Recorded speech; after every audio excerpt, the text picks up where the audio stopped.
That's a cool thing just about living nowadays is there is a million different ways to make money. And even though like so many of them are brand new, ironically, the trades, and we harp about this all the time if you've watched our podcast before, the trades, which is like not new, that's the old, the electricians and the plumbers, those are jobs that like nobody wants to do anymore. So there's like a huge market demand for them.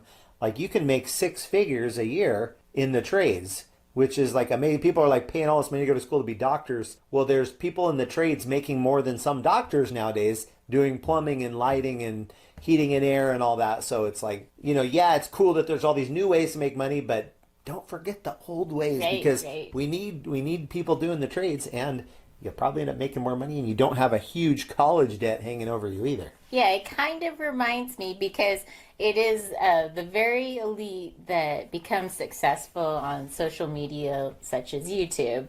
It's like 0.01% actually have a living at YouTube, the people that have channels.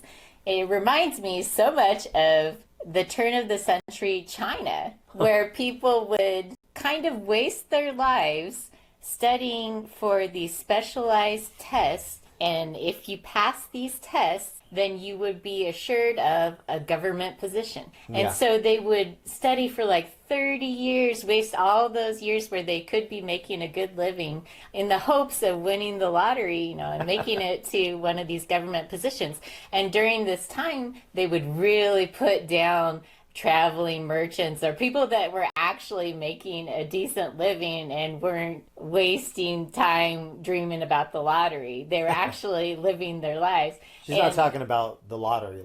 Yeah, the lottery as in obtaining one of these elite jobs, these special jobs that only a few people can obtain. It's kind of the same way here. Like you can be a really famous YouTuber, but it's not likely that you will be. It's very unlikely. Instead, you should go into something that will give you a really decent living, like the trades, Yeah, plumbing. well, not to interrupt, but to interrupt. Even speaking of YouTubers, there's a trend going on right now